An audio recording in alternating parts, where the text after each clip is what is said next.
Hello everyone, today we meet to talk about an important subject of the theme of our channel, who is the place of the blacks in the American series. This is an important subject because the black population is very large and so it does not affect anybody in America anymore. For this subject, it's important not to question the mass presence of the black population in the American series, but only on the quality of their representation.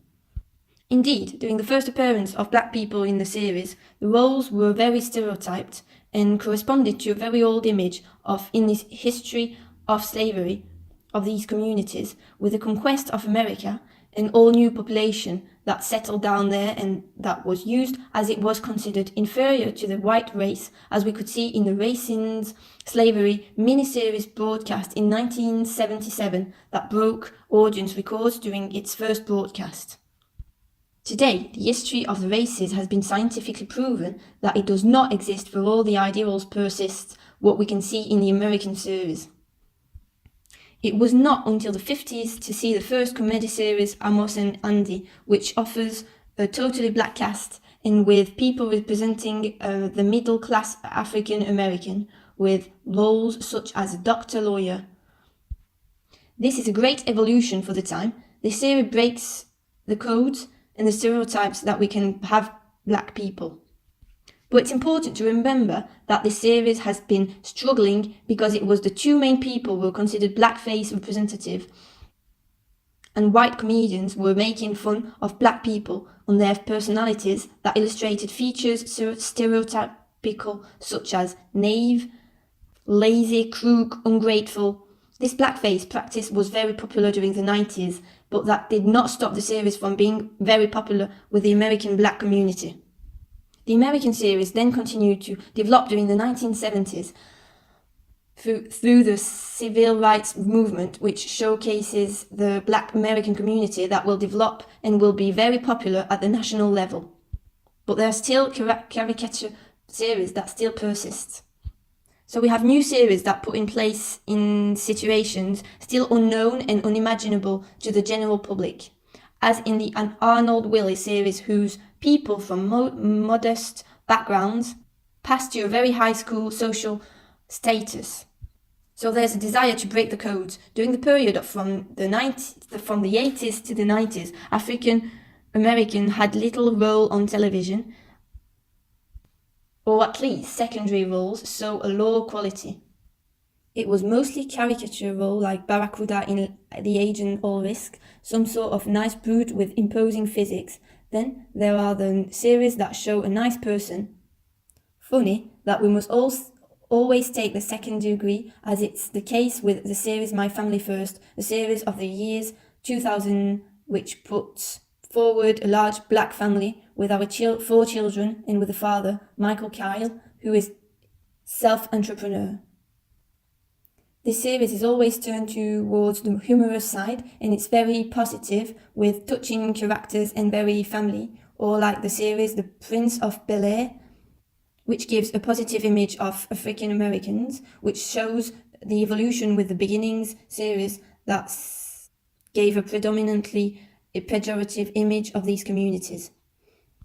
There's therefore a change in the consideration of black people in American series. We can explain this change by global opening and these series that please. Thus, we find characters black with important roles, as on the one hand in My Family First, then in the 90s in the series The Prince of Bel-Air, which tells the story of Will, a boy who leaves his ghetto to live in a beautiful neighborhood from Los Angeles to his uncle Phil, a wealthy lawyer who lives in a replica house in the White House. But also The Cosby Show, which will be broadcast for the first time in 1984, and which tells the story of a Dr. Huxtable, who is a model, father and comedian, interpreted of which one of the girls, Dennis, will go to the university in the campus show series. Thus, we show the fact that it is now possible to see a black evolve socially, to improve as we go along. So we do not only have the image of the rich whites, but also that of the rich black, this which marks a new course and of achievements for mentalities. Then we come to the years of 2000.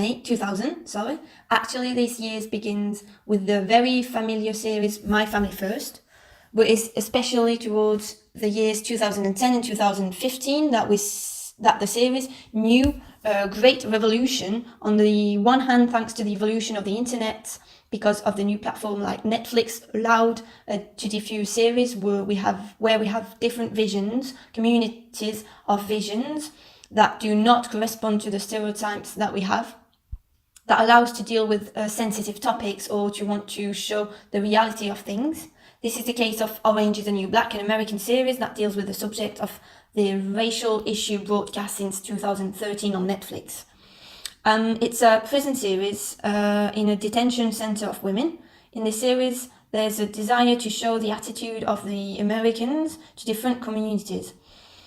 It is clear that there's no mixture of races, that there's a rivalry, the power struggle in the Peninsula Daily, where the main character of the series, Piper Chapman, from a completely different world, is not at all ready. There's also Oz series Soprano, Breaking Bad. We can also add Empire, released by Fox in 2015, The Get Down, broadcast by Netflix in 2016, and Luke Cage. All these series are to know, they are series known worldwide by their creativity, for example in the series Dear White People, which allows in the following episodes to have a sequence of events, but from different points of view. In addition, there's series like The Get Down, which plunges us in the time of the years 1977, and which exploits a lot its setting to make the scenes realistic. Moreover, these series want to put forward a part of reality, as in Orange is the New Black. They want to show that the received ideas are not always true, and they want to change the stereotypes and ideals. From some years to series that deals with the racial issue are well known, such as Blackish, which is inspired from the author's own stories of this series. It tells the fight of this father in front of the little diversity of American television. Thus, he wanted to stage the life of a black family to show the importance of the identity, the culture, but also the problems of racism and social inequality within this society. In addition, there are Insecure, which by its subject treats very much the stereotypes of black women. Dear with People is also a very interesting series denouncing the injustices and racism of the black minority, and the University of Winchester, or Queen Sugar, Marvel's Luke Cage, Lethal Weapon, Atlanta. Logically, you have enough to occupy your free time. Well, I think it's time to take stock of everything I've told you today. So it must be said that there has been an evolution of the place of black people in the American series. Many platforms, such as Netflix, for example, contributed to this evolution and this opening to talk about sensitive topics. So there are always evolutions to be made, but we must already perceive that we have already crossed a good course. Good, I hope this new video you do more. If that's the case, do not forget to comment, put a big blue thumbs up below this video and subscribe if it's not done yet. Bye friends!